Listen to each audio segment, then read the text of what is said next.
2026年啦嚇，咁我哋又知道個運氣好似赤馬又加九運唔係咁好嘅時候，可唔可以有啲 tips 俾我哋增下運？呢個大家都好想知嘅。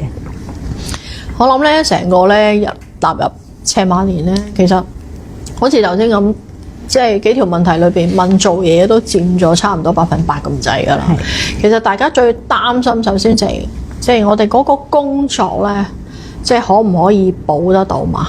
呢樣嘢係大家最關心一樣嘢。咁工作保到嘅，自然好多問題都可以解決啦。咁講，咁甚至乎亦都有啲人就係擔心，師傅話我工作保到啦，咁但係咧似乎個錢又好似即係渣渣地喎，又唔係好得喎。咁有咩方法又可以即係簡單，大家又可以做到咧？有嘅。首先要問一樣先，姨你屋企有冇米啊？梗係有啦，有人冇㗎。我唔係想咁樣，真係冇㗎。到今日我都仲發現咧，好多人咧同我講，師傅我身痛啊嘛，點會有米咧？各位冇米就冇米㗎啦，就冇㗎啦，真係有米缸啊，都有啊，係冇米冇米缸就冇㗎啦。OK， 咁所以咧，我都想即係大家乖乖地，既然你想改運咧，有啲方法咧。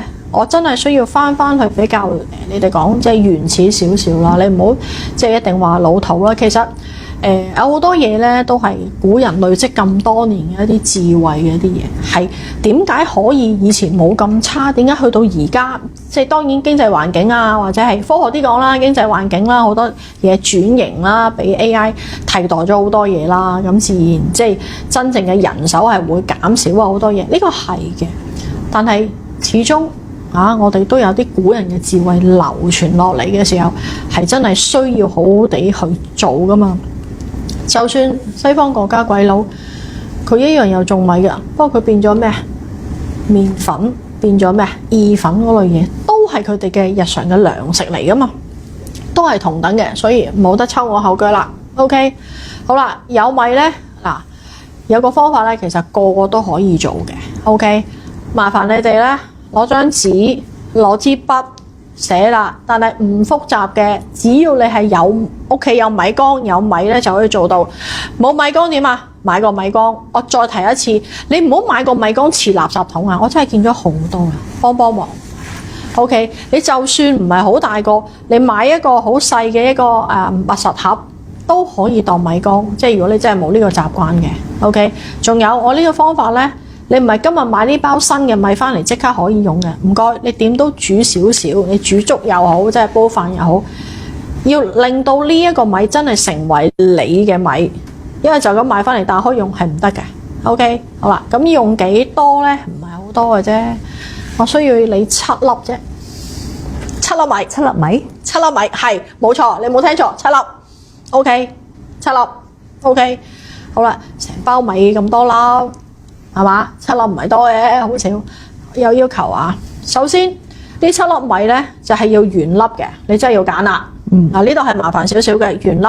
咩叫原粒咧？就唔好話斷咗一截啊，或者裂開。你唔該，你揾個放大鏡又好，你揾個手機做放大鏡都好，你揀一揀。我需要7粒原粒，好好睇睇，整整齊齊嘅7粒米。OK， 好啦，有咗呢7粒米之後點做咧？嗱，除得你中意咧有個細嘅布袋仔，嗱呢個布袋仔咧任何顏色 ，OK， 任何尺寸，上面有冇花紋都得，冇所謂嘅嚇。呢個只係一個擺佢嘅一個道具啊，唔重要嘅。OK， 好啦，有個布袋仔嚇，咩都得噶。咁咧喺你朝頭早臨出門口之前 ，OK， 喺俾翻少少時間啦，即係揀翻呢7粒米。擺落呢個布袋裏邊 ，OK， 擺完呢個布袋喺你出門口之前啊，嗱咩叫出門口咧？就係自己屋企啊，開鎖匙嗰個出門口之前咧，揸住呢個布袋，連埋呢7粒米合十 ，OK， 講少少嘢咯，抄低啦，天信、地信、人信、年月日時信，跟住將呢個布袋。擺喺你左袋裏邊嚇，女仔又好，男仔又好，都係左邊袋。OK， 咁就出門口啦。今日你去翻工啦，咁好啦，你袋住佢。經過1日之後，夜晚黑翻到屋企之前 OK， 你揾一個地方譬如有公園花槽，唔好鬧我啊！公園花槽啦，即係有啲泥土嘅位置啦，有樹木嘅地方。OK， 攞翻呢個袋仔出嚟，倒翻啲7粒米出嚟。OK， 灑出去，搞掂㗎啦。尤其是你覺得你嗰一輪呢，就真係好似啲運氣啊怪怪地啊，唔係幾好啊，咁你就可以做。咁當然啦，呢個方法咧係非常之環保嘅，因為可以循環使用，不限你使用幾多次。唯一嘅限制就係朝頭早出門口之前做念個咒語，夜晚翻到屋企做呢個動作咁就得㗎啦。